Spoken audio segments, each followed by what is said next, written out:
Amados irmãos, que a graça e a paz de nosso Senhor e Salvador Jesus Cristo seja com todos vós. Mais uma lição do nosso estudo, quarto trimestre de 2020, das revistas das lições bíblicas de adultos, produzidas pela Casa Publicadora das Assembleias de Deus. Nós estamos estudando o tema Fragilidade Humana e a Soberania Divina, lições do sofrimento e da restauração de Jó. Desta feita, vamos estar aqui estudando a lição de número 5, que tem como tema o lamento de Jó. Nosso texto áureo está em Jó, capítulo 3, versículo de número 24, onde temos o registro sagrado dizendo: porque antes do meu pão vem o meu suspiro, e os meus gemidos se derramam como água. A verdade prática desta lição diz-nos: o sofrimento pode nos levar à situação de extrema angústia, mas não devemos perder a esperança no agir de Deus. Portanto, esta é a verdade aplicada à vida de cada um de nós que teremos contato com esse estudo maravilhoso que ora pretendemos estudar. O objetivo dessa lição é mostrar que Jó, ele é um ser humano, como tal, recebe de Deus o direito de extravasar seus sentimentos, não sendo esse Jó, esse homem, por Deus recriminado ao exteriorizar suas angústias. O que isso quer dizer para nós? Seres humanos nós somos, e Deus nos compreende. Temos sentimentos, sofremos dores e angústias, e Deus não veda-nos de exteriorizar aquilo que estamos sentindo, seja as nossas alegrias, sejam as nossas dores, as nossas angústias. Queridos, nós queremos introduzir essa lição dizendo que os amigos de Jó, Elifaz, Bildade, Zofar, como está registrado nas Escrituras Sagradas, no livro de Jó, eles souberam da desgraça que havia batido sobre Jó e vieram visitá-lo, no intuito de consolá-lo, de fortalecê-lo, a fim de que Jó pudesse então vencer essa tamanha provação. É o que nos registra o capítulo 2, versículo 11 do livro de Jó. Ocorre que, ao avistarem de longe o estado de Jó, eles não reconheceram o homem Jó. E, numa reação de extrema comoção, eles rasgaram suas vestes, lançaram pó sobre suas cabeças e choraram copiosamente. Depois assentaram-se com Jó em terra durante 7 dias e 7 noites em silêncio, e impressionados com o tamanho do sofrimento do patriarca Jó. Após esses 7 dias e 7 noites, o Jó, ele quebra o silêncio, como que agora tivesse com quem falar, como que tivesse agora para quem expor a sua dor. E Jó então exprime o seu lamento. Jó vai fazer esse lamento em forma de 3 questionamentos que vão revelar os pensamentos que vinham à mente de Jó por causa do grande sofrimento que ele estava vivendo. Então Jó vai questionar, primeiro, por que nasci? Segundo, por que não nasci morto? E terceiro, por que ainda estou vivendo? É como se Jó ele desse ali 3 possibilidades que pudessem evitar que ele passasse por aquele sofrimento. Ou seja, ele está dizendo por que o homem teria que passar por tamanha desgraça, por tamanho sofrimento.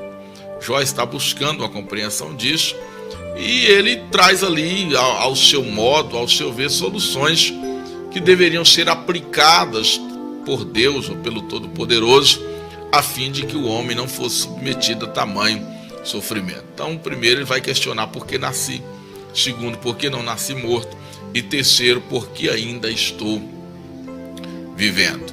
Esses questionamentos, então, eles revelam a reação de Jó diante desse sofrimento, e com certeza há aqui lições importantíssimas que nós devemos extrair desse questionamento de Jó.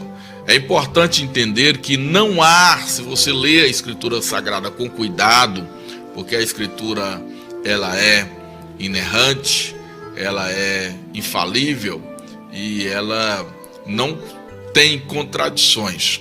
Então não há nesse lamento nenhum indício de que Satanás tivesse alcançado êxito na provação de Jó.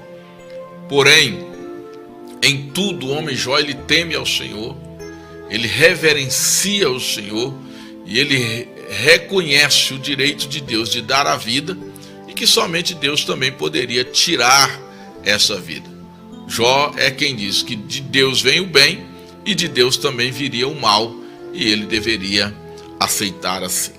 Bem, o primeiro tópico da nossa lição que foi organizado aqui como o primeiro lamento de Jó traz o questionamento: por que nasci? Por que nasci?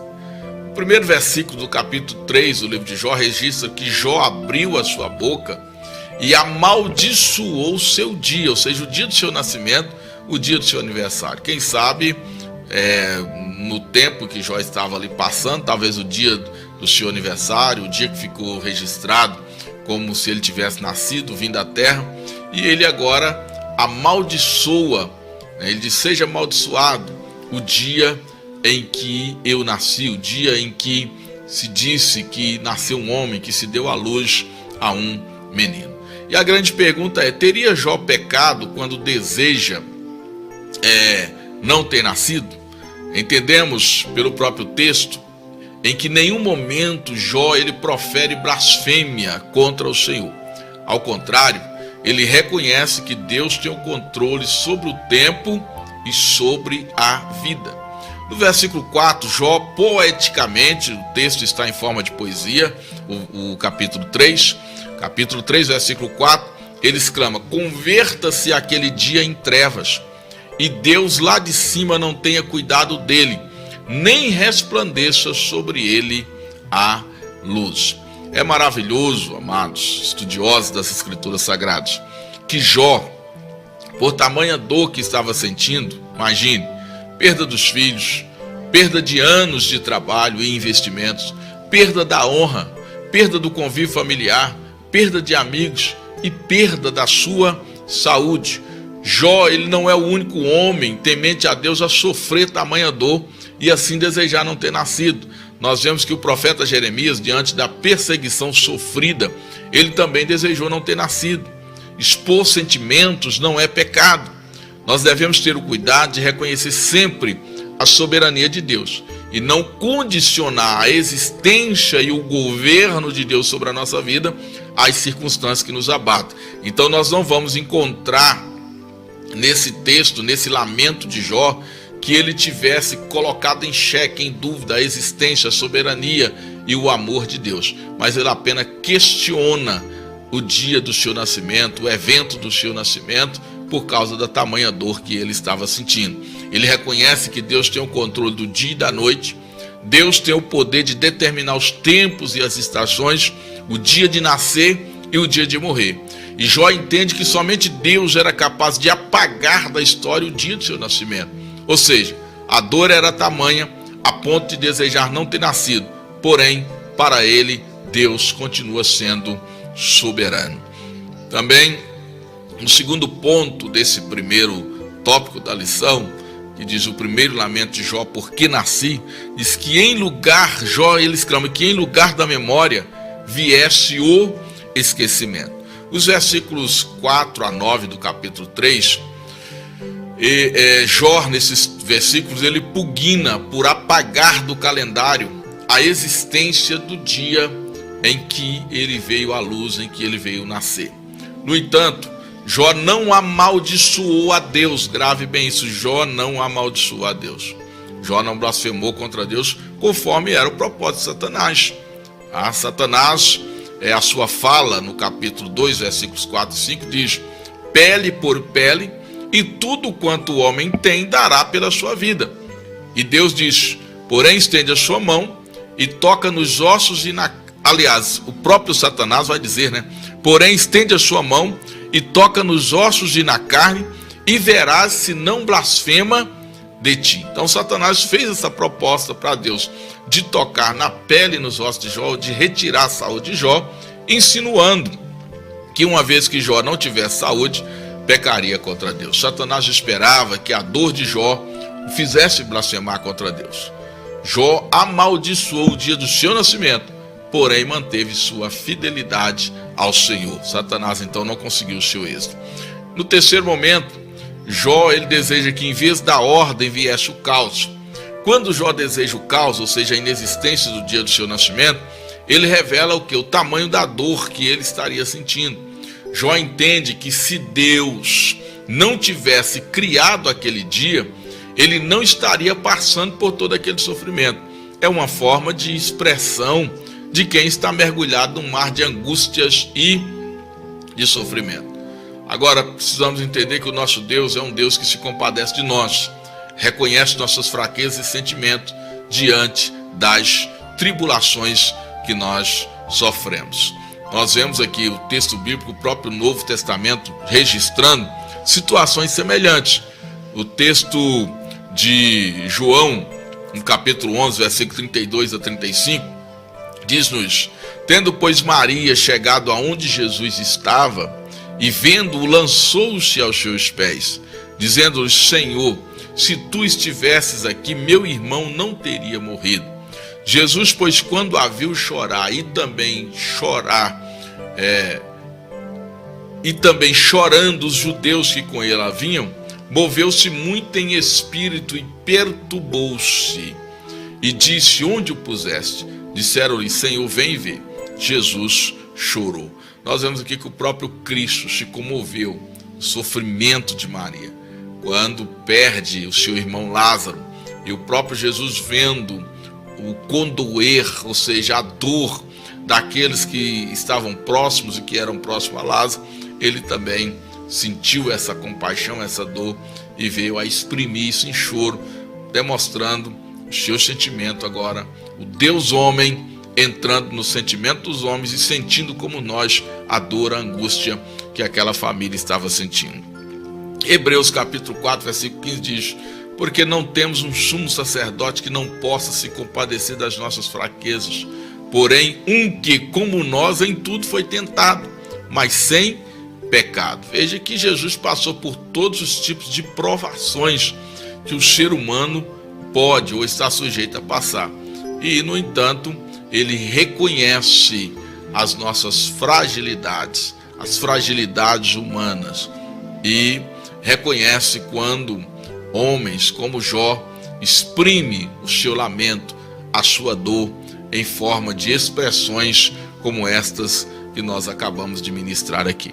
O segundo tópico dessa lição, o segundo lamento de Jó: por que não nasci morto? É o outro questionamento. E aí o tópico 1 diz, o ponto 1 diz: descansando em paz. Aqui Jó ele muda o seu discurso. E na sua angústia ele deseja o que? Não ter vivido. Ou seja, uma vez que não se pode apagar da história o dia que eu nasci, por que então não nasci morto? Era também uma possibilidade, segundo Jó. E ele diz: descansando em paz. Jó, ele está nessa expressão, querido irmão, pedindo descanso do seu sofrimento. Veja que há uma alma cansada, há um corpo dolorido. O sofrimento de Jó, como falamos na lição passada, já tinha passado da esfera do físico para a esfera da alma. Jó estava profundamente cansado e abatido com aquele sofrimento, a ponto agora de desejar não ter vivido para passar por tal sofrimento. Salomão vai afirmar no livro de Eclesiastes, capítulo 4, que devido às circunstâncias e o enorme sofrimento que muitos passam na vida, os que já morreram estão melhor que os vivos, e mais felizes são os que não nasceram. E ainda no capítulo 6, versículo 3, que ao homem que vive toda a vida em sofrimento, um aborto lhe seria melhor.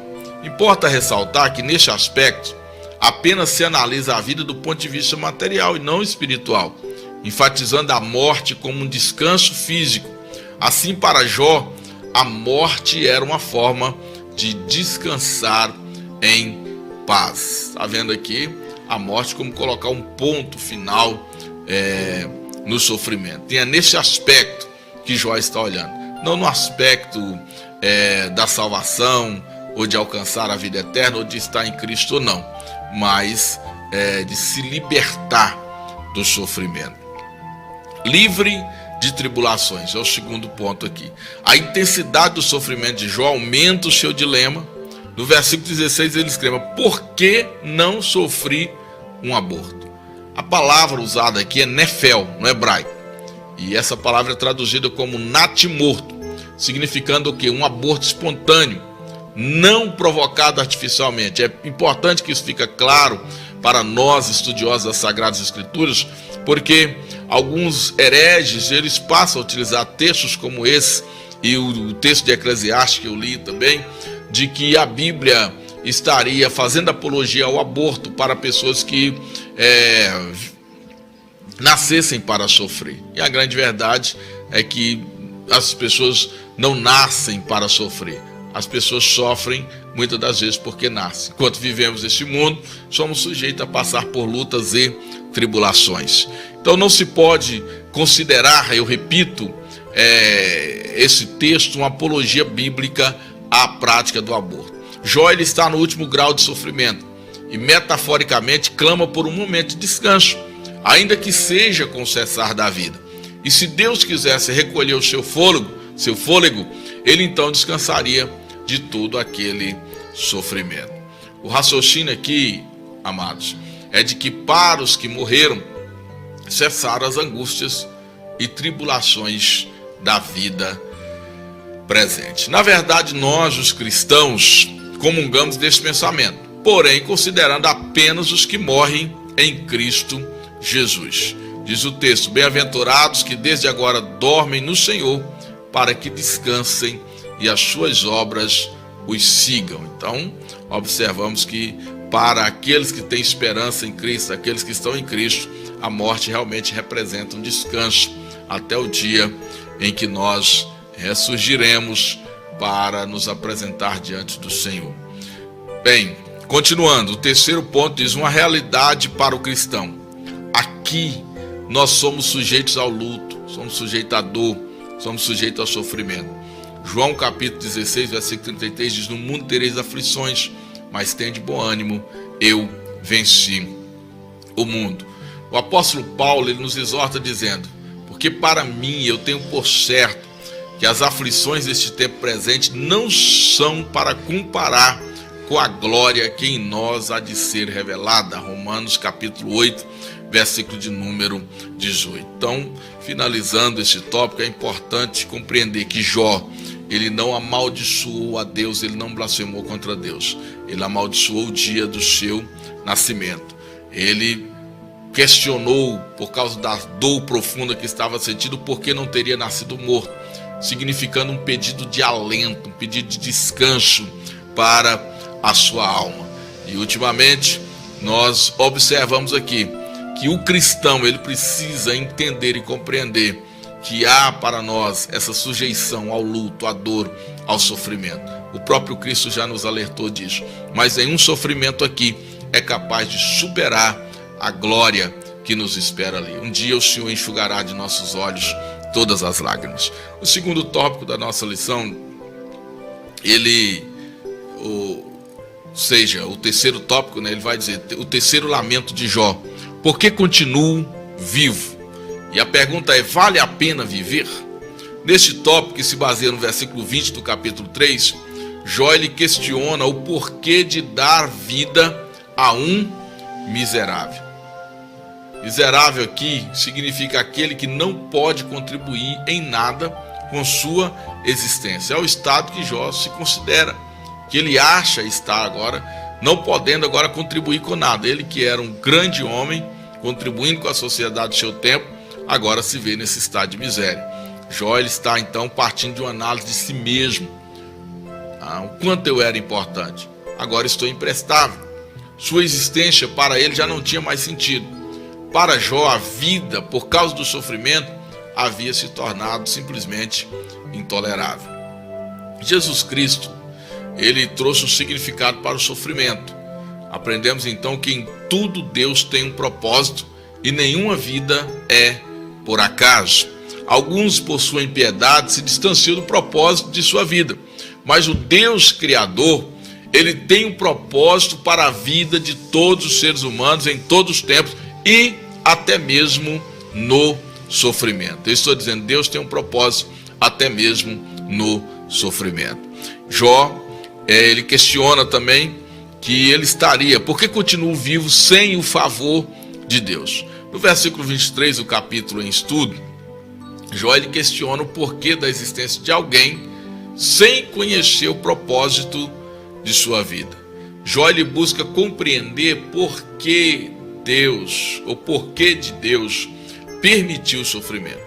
É bem verdade que Jó, ele tem a expectativa de, por sua fidelidade, obter um caminho de paz e prosperidade. No entanto, agora está experimentando o sofrimento. Ele aceita o sofrimento vindo de Deus, mas não sabe qual o propósito desse sofrimento, o que vai ser revelado no final do livro. Para Jó, então, Deus poderia poupar os homens de sofrimento como esse, dando-lhes os descansos através da morte. Era a ideia que Jó tinha. Se é para sofrer, por que então não recebo de Deus o descanso através do cessar da vida? Porque Deus não retira a vida do homem ao invés de permitir que ele sofra. E aí nós temos um outro ponto que vai falar que um caminho de sabedoria e maturidade.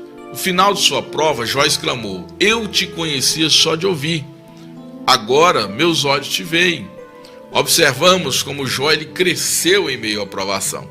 Ele, que era em grande parte um religioso, passa agora a ter uma experiência pessoal com Deus pela via do sofrimento, pela via da provação.